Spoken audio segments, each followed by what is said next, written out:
Hello there, lovely. Good morning, and sincere apologies for bringing the program slightly late. This was due to circumstances beyond our control. However, it is a Monday. Good morning to you. Let's rise and thrive together. Remember, it's our tea breakfast show right here on Camnet TV.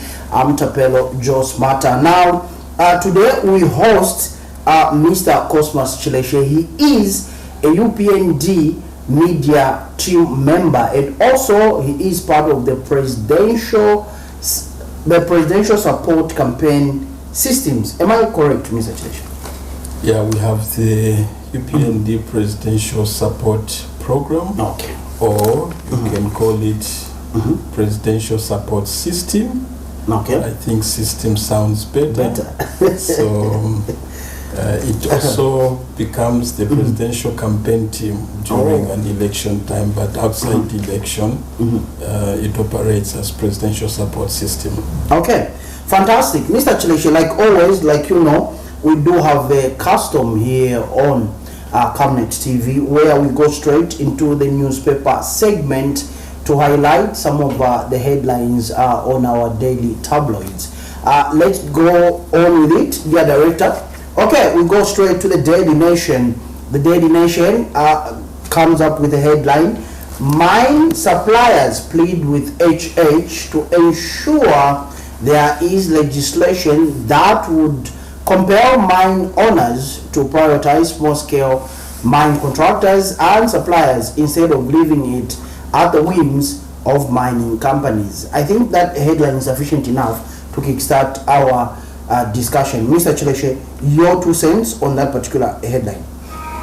Yeah, I think issues to do with mine supplying, basically internal matters to do with the people that are running the mines. Of course, government has a share through ZCCM holdings to ensure that the interest of our people is protected, to ensure that a majority of contracts which are being given to suppliers, our local people have a large share.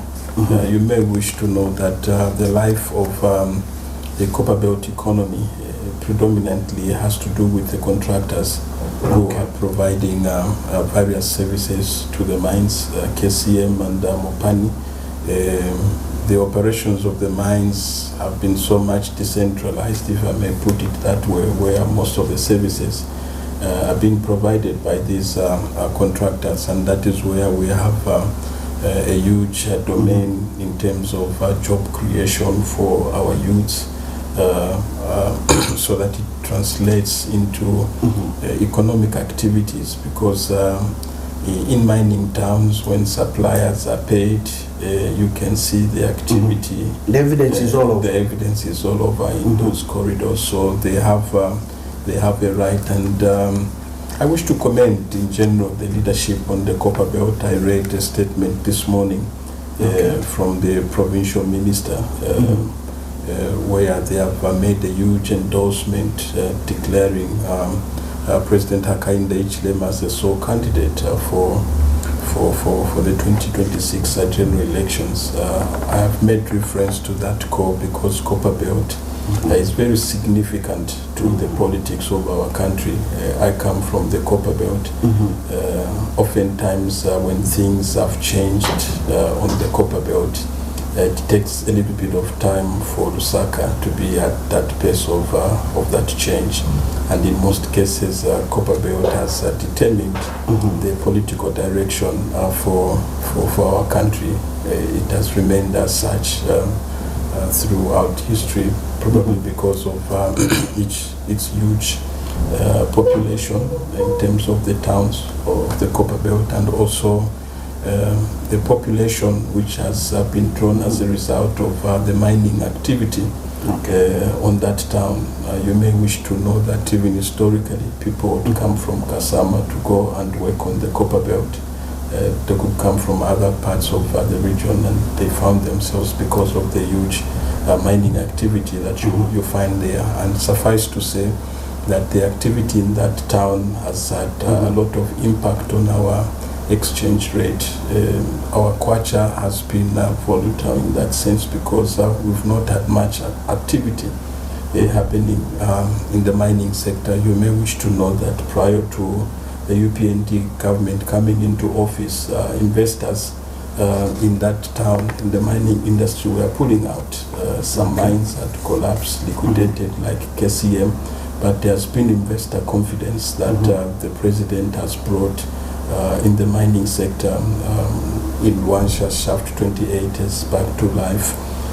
KCM, Mopani, and other mines that are operating in northwestern province, which is in New Copper Belt. So anything to do with the suppliers, they have a large stake that they should have in the overall economy. Okay. Okay. So I subscribe to those sentiments, and I would like to see that the powers that be, from the government or party structures, they should find to give this feedback so that our policy is directed in line to meet the aspirations of the people on the Copper Belt. So those sentiments are noted, and would like to see that our people have a larger share. And this is some of the things that the Mineral Commissions Act also seeks to establish, to ensure that our local people have a larger share in the activities of the mines on the Copper Belt. Okay. Let's go to another daily tabloid, and we still have Mr. COSMAS CHILESHE here, who's weighing in on our headlines on different daily tabloids. We go to the broadsheet, the Zambia Daily Mail.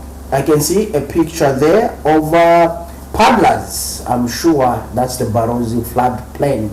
They are preparing for the Kuomboka ceremony, which is coming forth on the 5th of April. Now, the headline reads, and I quote, UPND has no intention to manipulate constitution. That will form part of our discussion, Mr. Chileshe. But quickly, let's go to Critical Minerals vision to help deliver lasting prosperity for Zambians. Mr. Chileshe touched on that. Party SG clears air amid falsehoods by some individuals.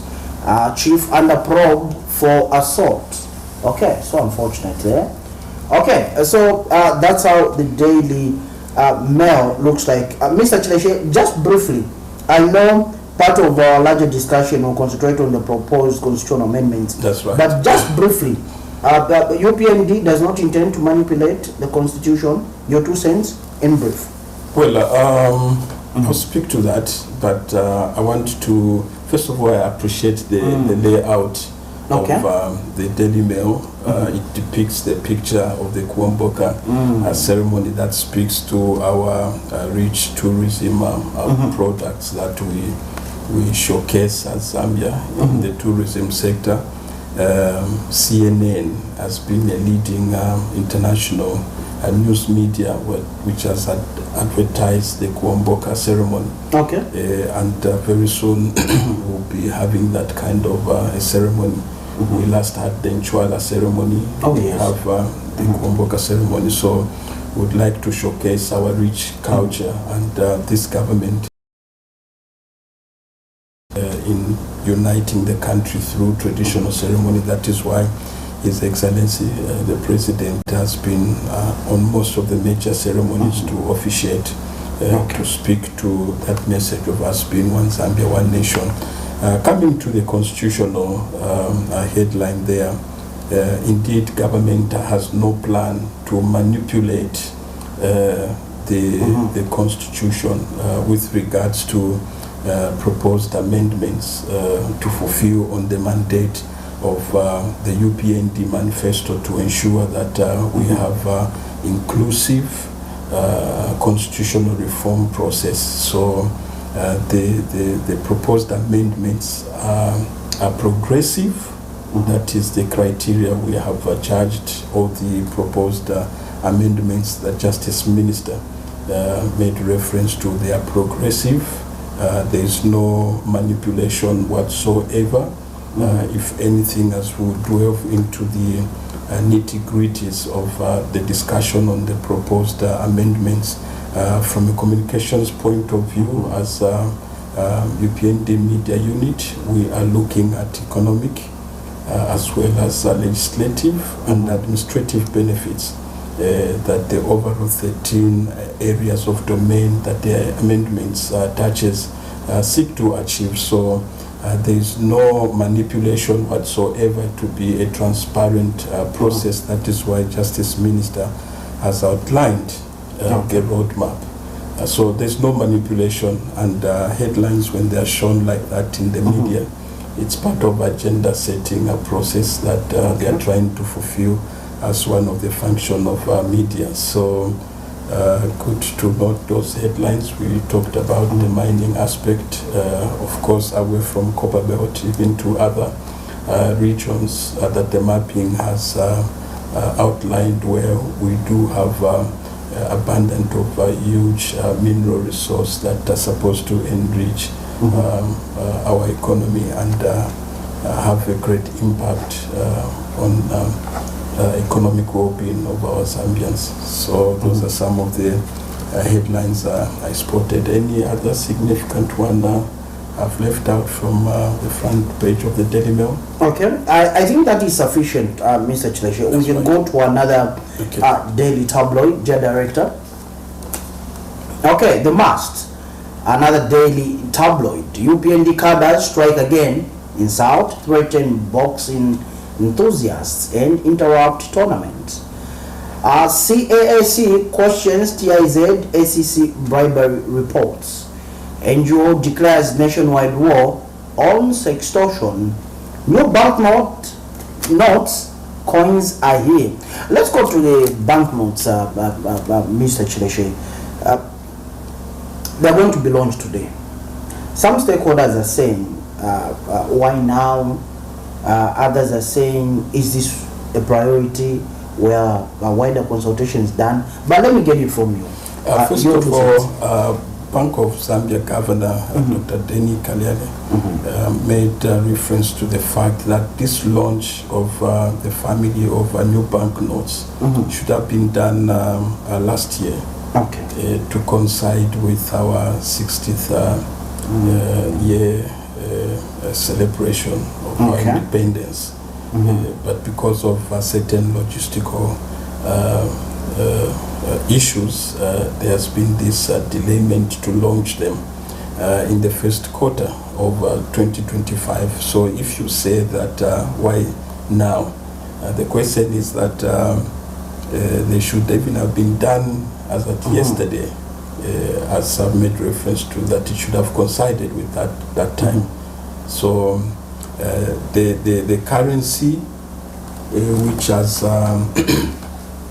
now modernized, rebranded our kwacha notes with heritage being the main theme, where they are promoting our tourist attractions in terms of our waterfalls. We now have Lumangwe being depicted, waterfalls which in other terms is being referred to as the Junior Victoria Falls. When you get that side, it's full throughout the year. Then you start wondering why we only talk about Victoria Falls and other heritage sites that the bank new notes are depicting. So it's a great tourism product for me as a tourism product person because of those features of our heritage sites that the notes have come with. So first of all, let's welcome these new banknotes that have joined the family so that they become a true mode of our exchange. There were politics that were said about the new banknote, but everything that has been done are measures to address our inflation, for instance, and also to provide durability to the notes, so that we can have more money into circulation, and also with the higher notes such as 500 and 200 kwacha notes.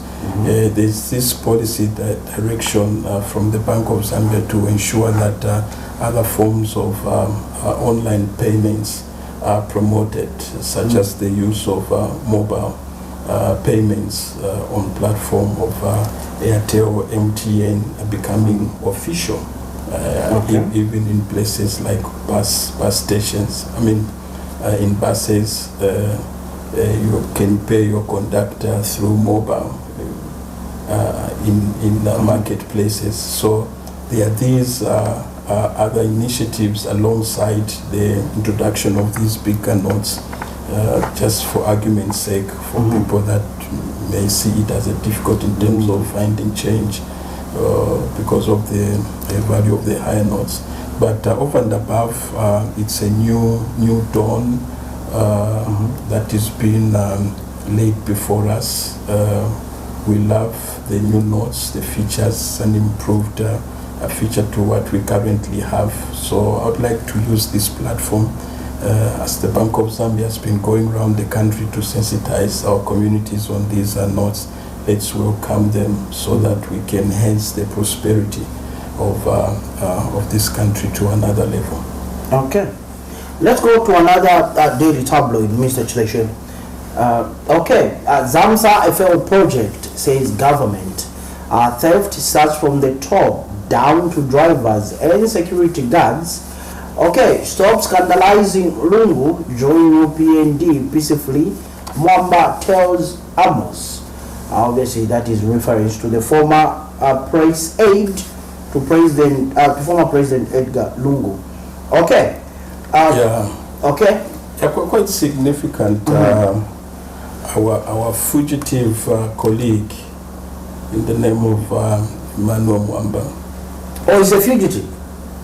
Because there are two bench warrants that have been issued against him, running away from the law. First of all, in order to protect his integrity, we would like him to come and face these matters for the sake of his integrity. Okay. If he aspires to be anything to the leadership of this country, let him demonstrate leadership by coming back home and face charges which are in court, and will ensure that justice shall not only be done, it shall also be seen to be done, and the media will be there to ensure that we cover these cases as part of our watchdog role to society, and in ensuring that we provide checks and balances to the three arms of government. So instead of speaking and creating an evil agenda based on malice, of course, not just in relation to Mr. Amos Chanda is making reference to, I think I'm urging him to come back and face the courts of law, so that the tag of him being a fugitive should be removed from him. Okay. That was our last daily tabloid, Mr. Chileshe. Let's look at the constitutional amendments, proposed constitutional amendments, and of course there are 13, but there have been some concerns with some of the articles, Mr. Chileshe. Let's begin with the first one. In brief though, I'll be giving 1.5 minutes each, Mr. Chileshe. Now, number one says constituency delimitation. Amend Articles 58 and 68 to redraw boundaries for equitable CDF distribution by size and population. Other schools of thought are saying CDF is not a constitutional matter and delimitation is a constitutional matter. Why are they being married? CDF is not a constitutional matter, and delimitation is a constitutional matter. Yes, Mr. Chileshe. So the way we have done our communication strategy as a UPND media team is first of all look at the overall parameters that these proposed amendments have been done. And what we see is that they are progressive in the sense that they have economic, legislative, as well as administrative benefits that they will bring to the overall political landscape of our country. We must underscore that fact that these proposed amendments are progressive, number one. They are progressive in the sense that they touch on economic, legislative, as well as administrative benefits. This will be a plus on the UPND. The party committed itself to embark on constitutional reforms even before coming into office. And as part of our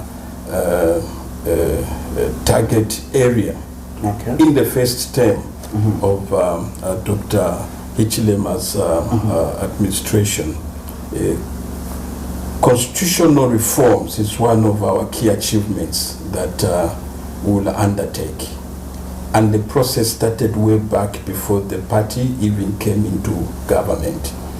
And there are certain issues that were raised then, which are even raised now in the same amendments which have been proposed. Now, the issue of delimitation through borders on our constitution, after every 10 years, the Electoral Commission of Zambia is mandated to redraw these constituency boundaries. Why are they mandated to do that? They take into account the growing population of these geographical areas, that over time, if you have maybe 5,000 people in this particular area, with population increase and other factors that may determine activity in those areas. So you find that when it comes to equitable and fair distribution of resources, is not done fairly or equitably. So there is need to ensure that this exercise is conducted, and by law, this process is overdue. And that is why in 2019 or 2020, somewhere thereabout, we've seen communication that under the previous administration, the Electoral Commission of Zambia, as part of the electoral reforms, submitted a report to the former president, and part of that delimitation report recommended an increase, I think, of about 90 or 94 constituencies to the current 156 that we have. It was not acted upon, and so many other pieces of legislation were not acted upon. For instance, the access to information law, which was started by previous administration way back from the Chiluba time. They were campaigning that they will implement or they will enact the freedom of expression or access to information bill. It never happened. President Hichilema demonstrated by giving us this law, which is now in place, as a progression to these constitutional reforms. We have what we are looking at the moment. So anything that have reached its legal boundaries, institutions of governance, or these institutions mandated with electoral reforms, the ECZ, they have that duty, and in line with the roadmap, I think on 22nd April, they are expected to resubmit this report. Whether they will pick the same report or they will update it, that is what we will see when the report is given to the president or to the executive with regards to delimitation by law. And we cannot postpone this issue for any political reason or any rhetoric that people may wish to come up with or to set in the discussion. So there is an economic benefit that will align to this delimitation What is the economic benefit? The economic benefit is increased CDF allocation. For instance, a constituency, if it's divided into 3, for instance, of the same geographical size, meaning it will have triple of the 36.1 million. Okay. It will be sitting around. That's like, for example, Mr. Chileshe. So what does that translate we divide it to? Into 3. For instance, if Lusaka Central is divided into 3, okay, you are talking about close to 100 million kwacha sitting in Lusaka Central. Okay. From the 36 million it used to receive. What does that translate to? There will be more projects that will be done within Lusaka Central constituency. There will be a lot of skills training. The number of youths that will access skills training in carpentry, bricklaying will increase. Even agriculture, we have our cooperatives, our college here in Baulen.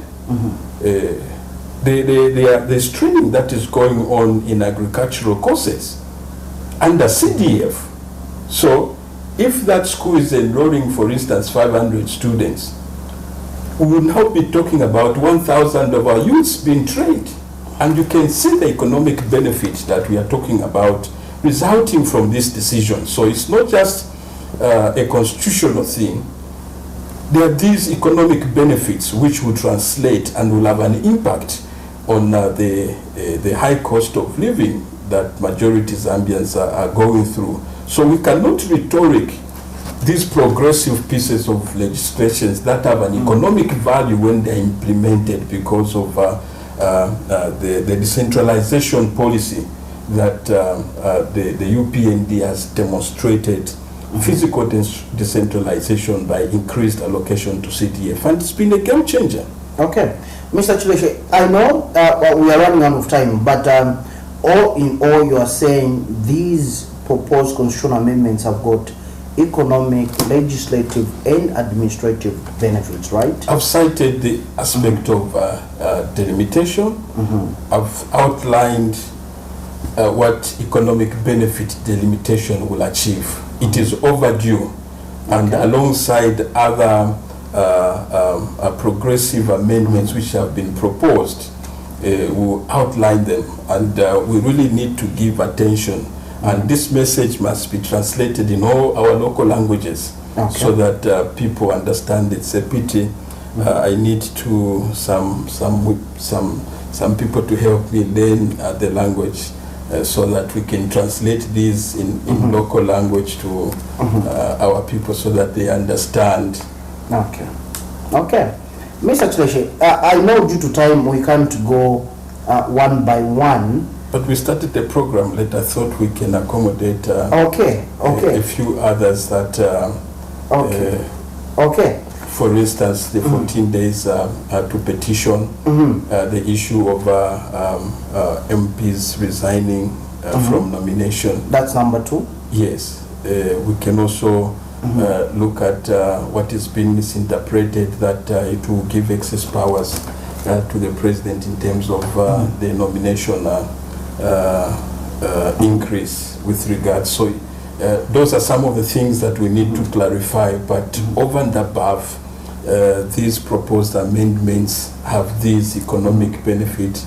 The legislative benefits are enormous, and also administrative processes, so that we don't create vacuums in functioning during certain transition periods, especially after the election. But suffice to say that the New Dawn government, the New Dawn administration is totally changing the political landscape to align with the vision of it being a new dawn. How, Mr. Chileshe? The Zambian people are interested. How? For instance, you can see the political landscape as it will change after 2026 elections. We are going to have a youthful parliamentary representation. That is why the proposal to provide for a representation of the youths, the women, and the the marginalized people. So that is totally a new landscape that we are going to see. And I think... Why are you not doing it now, Mr. Chileshe? We are doing it now because of the demands that we do so. Look at the last election. Our president was overwhelmingly supported by these young people. By but you didn't adopt today. By statistics, they constitute over 60%. Yes, exactly. You are making reference to that. And these are commitments we are making so that we have an inclusive process that brings these young people on board. So that is one commitment. The women as well, so that we domesticate some of our international treaties. But I'm not seeing it here, Mr. Chileshe. The gender agenda now is what is being reflected in these proposed amendments. And the president has been saying on this public function that it's not that you not one is restricted. The number of 8 you are talking about is minimal. But so there has to be these provisions where certain quotas will definitely be reserved. They will not be at the mercy of the 5% ratio of the full composition of parliament. If it will be increased to 250, maybe the ratio will increase from 8 to 10 when you look at the 5% of the total number of the seats that overall will have. So that is a sort of a new generation under the new dawn that we are looking to, where young people will have a guaranteed number of seats in our legislative body. So these are progressive proposals, and away from politicizing. That is why communication units have come up with this communication strategy, so that we remove politics out of this progressive debate that we are supposed to have in the process of our consensus building. And the roadmap has been made clear. Other than being negative, why can't we take this window of opportunity? Let's take advantage to say, okay, this is the line that government wants to cure. For instance, the 14 days to petition.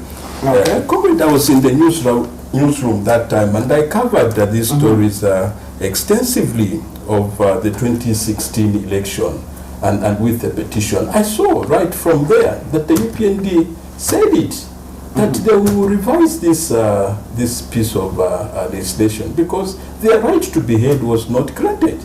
By the time they needed to present the evidence, they were told that time had elapsed. Now, this is not in the interest of the ruling party. It's also in the interest of the Uka, the Tonse people. When they lose, as they are destined to lose the coming elections, they want to be given a fairer period in which their petition should be heard. So they should not act, because what they are doing now, they have found themselves on the other side of this sword, because it's a two-edged sword. You know, so they should be patriotic enough, if at all they are still patriotic. But as far as we are concerned, what is still the major opposition political party now, it does not exist. The PF is totally finished. Okay. Mr. Chileshe, you've touched a number of articles. However, you have been a civil servant before. You have been in the civil service before, Mr. Chileshe. Let me bring you to number 11, Secretary to a Cabinet. Amend Article 176(3) to lower experience from 10 years to 5 years for eligibility. How do you look at this article?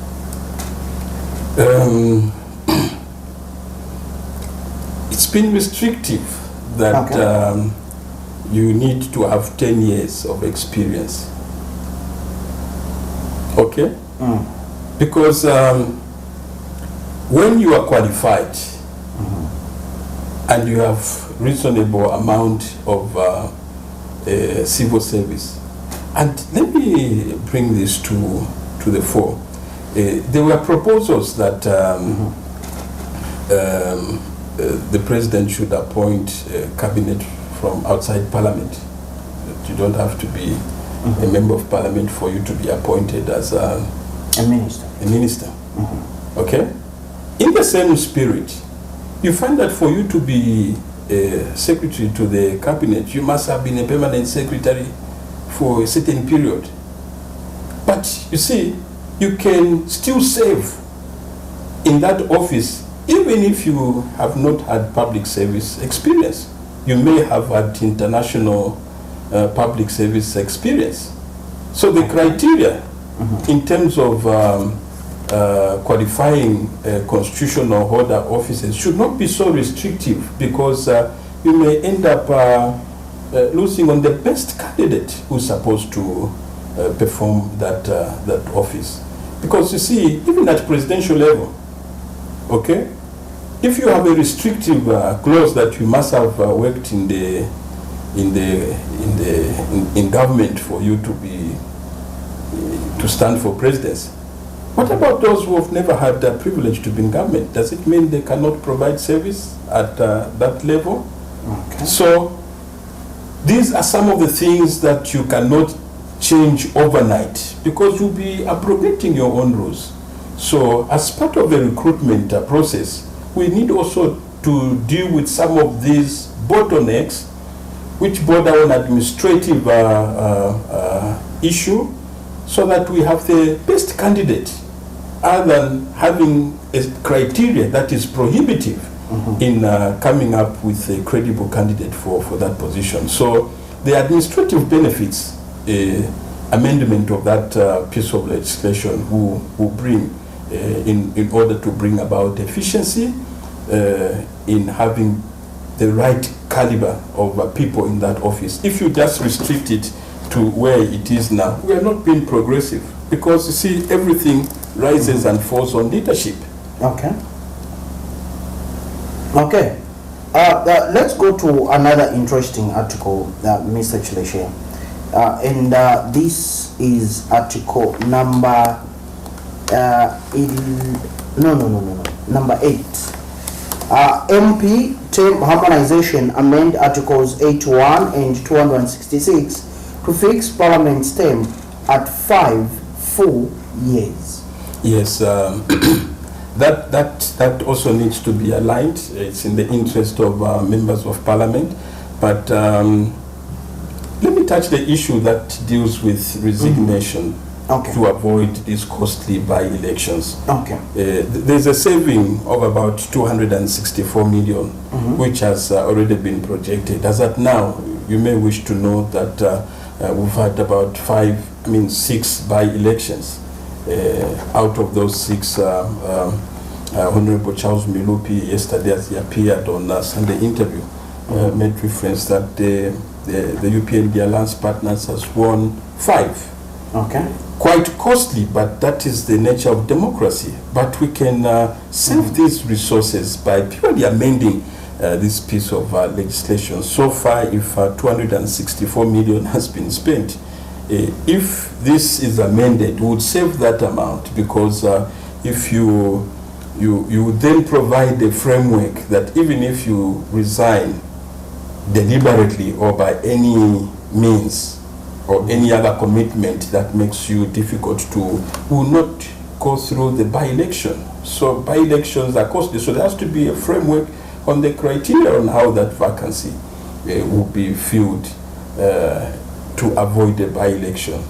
Same goes with the aspect of nomination, where you have a constitution which is open-ended, that you don't need a political party to sponsor you to stand as a president.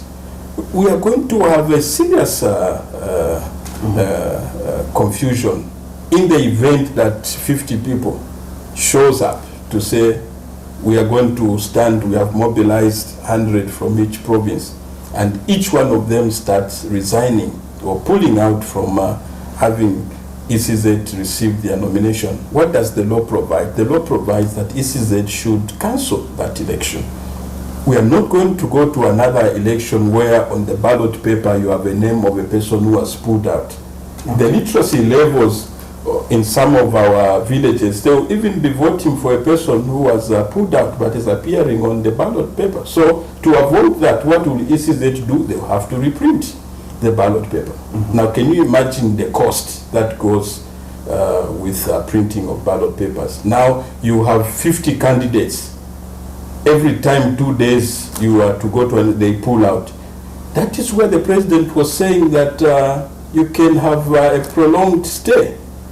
we may not have election for the next 2-3 years because of the porousness of the constitution, and we cannot change the constitution to just suit the selfish interest of politicians. The law must be applied. So we need to deal with these lacunas. We need to deal with these lacunas. It is the same opposition that will start blaming the president, okay, when he allows the law to take its full course. 2026 elections may not even come. And that is the truth. Going to it under the current constitution. We need to change it. We are aware of the Mingalatos which are in politics. Okay. There are people that can sabotage the process to prove the point. So we have no time to start experimenting. The only way is to cure our constitution. And that is why we see these proposed amendments to be progressive, because of the physical discipline by law it seeks to instill through these savings, which that money will be channeled to social sectors of the economy. That is how we develop. We cannot develop. So the constitution also becomes a tool for development and not a political instrument, as people would like to politicize this matter. So let's remove politics out.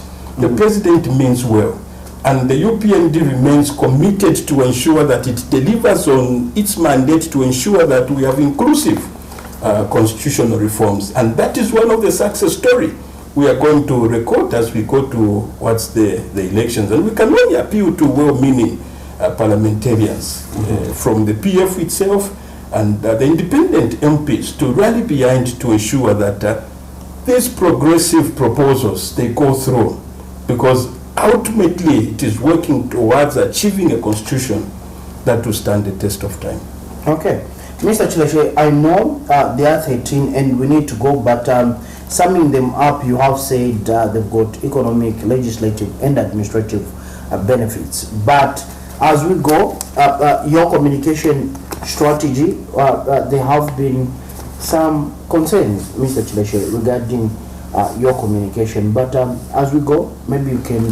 First of all, I'd like to thank the leadership, that my Director General, Father Frank Wadia, from the UPND Presidential Support System Media Unit has demonstrated so far from the time of his appointment to where we are now. I wish also to take this opportunity to thank the leadership from my director at the main secretariat, Mr. Max Muwe, following his appointment as full session in Livingstone, where we met with the founding leader for the UPND media team, Madam Ruth Dante, and Comrade Chelo Katambo, the deputy media director.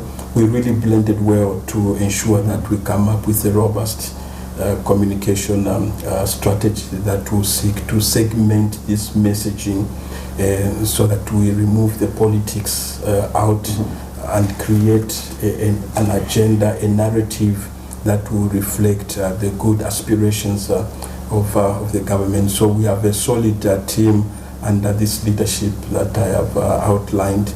So we are equal to the task and will ensure that we achieve on this mandate as communication units to ensure that we diffuse the propaganda coming from the opposition, which is not well intended. They are not truthful, because you can see how they lied even before government announcing these proposals. They were saying government wants to extend the presidential limit from 5 years to 7 years. We are opposing because government wants to remove the running mate clause. We are opposing because they want to remove the 50+1 threshold. Have you seen any of these things reflecting in the proposed amendments? It shows that they were lying. It was fear-mongering. It was the fear of the unknown. Okay. Now that an agenda has been set, so we want them to be patriotic enough to engage government by making submission under the guidelines of the proposed amendments, then we'll have a meaningful opposition. That is an opposition that should offer checks and balances. Because what they are doing, in my view, it amounts to obstruction of justice. Because by law, ECZ is mandated to present this report. Okay? And they cannot diffuse this process. But we can only appeal for their support. While we appreciate that we are in a constitutional democracy, they have a right to say what they are saying, and it's part of a consensus building. And that is a process with which any debate of constitutional making, it must go through. But we are happy to state that from the time the Justice Minister made this announcement in Parliament, even parliamentary debate started. There were MPs that stood to debate and to welcome the proposed amendments. And this is the core I would like to see to well-meaning Patriotic Front MPs, not to shy away from the responsibility that the people have given them. Otherwise, we'll mark all those MPs that will stay away from this process, and will seriously campaign them that they don't retain those seats. Okay. Mr. Chileshe, let me thank you most sincerely for coming through and for your patience and for being with us this morning. Thank you so much. Thank you so much. We seriously, honestly appreciate this partnership as part of our strategy. We urge the media to help us in implementing this communication strategy so that we look at these areas of the progressive amendments that have been proposed. And thank you so much to the management of Camnet TV. You've been doing a great job, and we wish you all the best and great success as you help us to disseminate this information to our masses so that we can have a constitution that will stand the test of time. And to our viewers, we appeal to you that appreciate the good intentions that government is doing. President Hakainde Hichilema means well for the betterment of Zambia and for the betterment of our country. Thank you so much, Mr. Chileshe. And thank you, the viewers out there, for being patient and for joining us this particular morning. We do appreciate your association with Camnet TV's Rise and Thrive Breakfast Show, otherwise known as RT Breakfast Show. Thank you so much. Thank you to my director for the extra minutes. I've been your host, Tapelo. Joe Smarter is my name. We'll see you when you see us. Good morning and God bless. God bless.